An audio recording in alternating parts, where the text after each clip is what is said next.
Bom dia, meus irmãos, a paz do Senhor Jesus, aquela paz que excede todo entendimento, seja contigo e seja com a tua família, em nome de Jesus. Em tempos onde a paz já está cada vez mais escassa, onde as pessoas estão mergulhando nas múltiplas distrações que o mundo lhes proporciona, e essas distrações têm removido, têm tirado a paz de muitos. As pessoas acham que estão em paz, mas é uma paz relativa, porque a verdadeira paz vem somente do Senhor, e é essa paz que eu libero sobre sua vida, que eu torço para que você receba ela do céu, usando do seu Espírito, conectando com o Espírito Santo, e receba um download dessa paz que excede todo entendimento na sua vida e na vida da sua família. Amém? Com essas palavras eu inicio mais um devocional. Mais um dia estamos juntos aqui para falar da parte do Senhor, não é? Receber da porção da sua Escritura, e com a sua Escritura os seus ensinamentos, não é? E dos seus ensinamentos a conexão com o Espírito Santo, de modo que ele possa traduzir para nós a sua palavra e para que nós possamos ter o entendimento, a visão certa daquilo que Deus tem para nós, daquilo que Deus tem para nossa família, para aquilo que Deus tem para nós no futuro, não é? E enfim, para que nós possamos viver uma vida plena, uma vida sadia e uma vida estável, não é assim? Meus irmãos, tenho recebido muitos feedbacks positivos a respeito dos nossos devocionais. Esse devocional, ele tem o objetivo, né, obviamente, que tanto para mim quanto para vocês, né, a gente está em uma meditação diária da palavra, né? Quando Josué entrou na terra prometida, né, em Canaã, né, depois que Moisés faleceu e Josué entrou com o povo de Israel em Jerusalém, né, as primeiras palavras de Deus para Josué, naquela nova empreitada como líder do povo de Israel, do povo de Deus, era: medite na palavra dia e noite. Meditar na palavra dia e noite, né? E olha que o nosso devocional, ele é uma porção pequenininha do dia, e por isso, né, eu acho que a gente, por ter múltiplas obrigações, muito trabalho, as nossas tarefas do dia a dia, né, família, enfim, tantas coisas que demandam a nossa atenção, no mínimo nós precisamos retirar esse tempinho do dia para que a gente possa estar meditando na palavra. Por isso eu peço para você que tem me acompanhado aqui nesses devocionais, que você possa compartilhar essa palavra com uma pessoa que você ama, uma pessoa e com uma pessoa que você também não ama, sobretudo essa pessoa que você não ama. Manda essa palavra, compartilha essa palavra, para que a gente possa estar levando essa corrente do bem para todas as pessoas. Lembrando que o Senhor Jesus veio para todos, e é isso que nós falaremos hoje no nosso devocional de Atos 11. Né? Já estamos aí no 10º vídeo do nosso devocional. Estou muito feliz, né? Tem sido bastante recompensador para mim estar compartilhando essa palavra com vocês. Então, manda esse vídeo, compartilha o vídeo com os grupos de WhatsApp, dá um compartilhar aí no Facebook, e também, meus irmãos, né, deixa um comentário, né, no vídeo, pede oração aí para a gente poder estar fazendo aqui, né, colocando os pedidos de oração diante do Senhor. Amém? Então vamos para a nossa palavra de hoje. Hoje eu vou tentar ser mais breve. Os nossos vídeos estão ficando um pouquinho mais longos, mas é porque a palavra é muito densa, tem muito detalhe que a gente precisa explorar, e tem muito ensinamento ali, né, incluso na palavra do Senhor, que nós precisamos ruminar, deglutir, nós precisamos meditar, aprofundar, observar, né, refletir acerca da palavra, para que isso venha se conectar com a nossa mente, com a nossa alma, e produzir frutos de vida eterna. Amém? Então vamos lá. Atos 11 fala a respeito, ainda está linkado a Atos 10. Atos 10 nós vimos lá a questão de a revelação que o anjo fez, né, para Cornélio, que era um centurião da guarda romana, né, como se fosse um capitão hoje, que lidera um pelotão, né, do nosso exército. E naquela época o Cornélio, ele era o centurião, né, ele estava no comando de uma centúria, e Deus enviou o anjo para que falasse ao centurião que ele enviasse homens a procurar Simão Pedro na cidade de Jope, né? Cornélio, estando em Cesareia, que era uma cidade portuária, mandou até Jope, que também era outra cidade portuária, eram litorais, mas estavam distantes 60 quilômetros uma cidade da outra. E aí, né, os varões foram falar com Pedro. Pedro já tinha tido uma revelação, foi até a casa de Cornélio, e ali aqueles homens foram batizados com o Espírito Santo. Houve um grande mover ali, e eu imagino que aconteceu um culto cheio da presença do Senhor, e o Espírito Santo fez grandes coisas naquela noite, não é? Só que esse acontecimento chegou, né, aos ouvidos dos anciãos que estavam em Jerusalém, os demais apóstolos, os discípulos daquele tempo, porque a grande massa da igreja naquele momento ainda estava em Jerusalém e nos seus arredores, né? E esse acontecimento chegou até lá. Por quê? Porque até então esses judeus achavam que Jesus tinha vindo apenas para eles.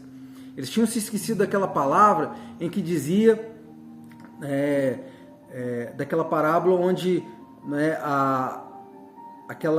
na verdade não foi uma parábola, foi um acontecimento onde uma mulher vem a Jesus pedindo que ele fosse ter com a filha dessa pessoa.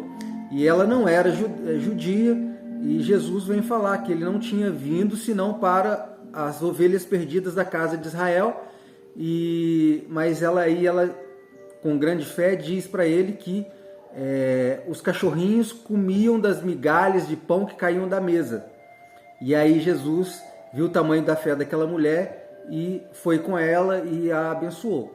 Enfim, aqueles judeus estavam, né, de modo muito certo de que a palavra de Deus, Jesus, tinha vindo apenas para os judeus. Só que nessa passagem com o centurião Cornélio, Deus revela para esse povo de Israel que ele veio para todas as pessoas, em todos os rincões. Lembrando, inclusive, lá da passagem de Mateus, onde Jesus manda os seus discípulos a pregar por todo o mundo. Ele diz: ide pregar o evangelho a toda criatura. Então, eles ainda estavam aprendendo, a doutrina dos apóstolos ainda estava sendo construída, e eles ainda estavam percebendo e aprendendo como lidar com a palavra, como lidar, né, com a igreja que nascia naquele momento, em relação a quem viria a compor a igreja e como que as coisas aconteceriam. Pois bem, chegou até Jerusalém, eles ficaram irados com Pedro, porque, ora, como que um judeu vai ter relacionamento com um estrangeiro, sobretudo um romano, né, que nos oprime? Pedro foi chamado até Jerusalém, ele explica para os anciãos de Jerusalém, para os apóstolos, para toda aquela... as autoridades, né, os grandes daquela igreja recém-nascida, da igreja primitiva, os demais apóstolos, e ele fala, né, que naquele lugar, na casa de Cornélio, houve um grande mover do Espírito Santo, todos foram batizados no Espírito Santo, Cornélio, os da sua casa, e nós ficamos cheios do Espírito Santo, né? E aí Pedro vai falar para esses demais irmãos, que lembrando daquela passagem que diz que Jesus falando, né? João batizaria com água, mas Jesus batizaria com o Espírito Santo.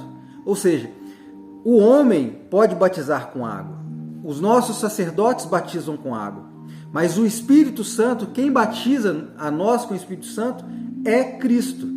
É por meio dele, na verdade, por meio de Deus, vem o Espírito Santo. Ele nos batiza. Então, João batizou com água, mas Jesus nos batiza com o Espírito Santo. E aí, ele dizendo isso, se Jesus os batizou com o Espírito Santo, se desceu do alto, se Deus batizou eles com o Espírito Santo, quem sou eu para dizer que eles não são dignos de serem batizados? Se Deus os batizou com o Espírito Santo, então é porque esse é o código que eles né, que a porta está aberta também para os gentios. Né? E aí a gente caminha mais um pouquinho na palavra, depois desses acontecimentos, e na segunda parte de Atos 11 acontece o primeiro avivamento da história, sobretudo um avivamento que aconteceu dentro da comunidade dos gentios. Né? Na segunda parte de Atos 11 vai fazer memória aquele momento em que Estevão foi apedrejado e grande parte da igreja, dos irmãos que estavam em Jerusalém, foram para toda parte, né? Fugiram de Jerusalém e foram fazer a obra do Senhor em outros lugares. Né? Cidades como a região da Fenícia, como Chipre, como Cirene, eram cidades ali distantes em que os discípulos foram pregar a palavra. E o que aconteceu? Uma parte deles foram pregar a palavra para outros judeus, porque havia judeus para todo lado nesse tempo. Né? Como o Império Romano dominava toda a região, na verdade, os povos meio que eram um único povo dominado, embora várias línguas, vários costumes, várias regiões, mas com a perseguição a Estevão, muitos saíram de Jerusalém e foram para toda parte. Parte desses irmãos pregaram apenas para judeus, mas uma outra parte começaram a pregar para os gentios. E aconteceu que numa cidade chamada Antioquia, nessa cidade, muitos gregos, ele tinha uma comunidade de grego muito grande, né? Era uma região basicamente que era composta na sua maioria por gregos. Muitos gregos foram convertidos, muitos gregos aceitaram a palavra e começou um grande mover naquele lugar. E os gregos eram gentios, assim como eu e você. Né? E aí o que acontece? Há um mover, há um avivamento, e isso se espalha, essa notícia. E aí Pedro, ouvindo, não é, o que estava acontecendo em Antioquia, desce também, né, a Antioquia. Né? E ali começa todo o mover. E aí há um personagem muito importante que vai também a Antioquia, que é Barnabé. Lembra de Barnabé? Aquele que apresentou Saulo, que agora Paulo, para a igreja de Jerusalém, e removeu aquele medo e tal, e apresentou ali. E ele, né, passou um tempo bom com Paulo. E aí Barnabé desce a Antioquia e vai também fazer a pregação e levar a palavra do Senhor. E quando chega lá, há um mover ainda mais intenso, porque Barnabé era um homem cheio da presença do Senhor. O Senhor era com ele, né? Ele era um homem de Deus.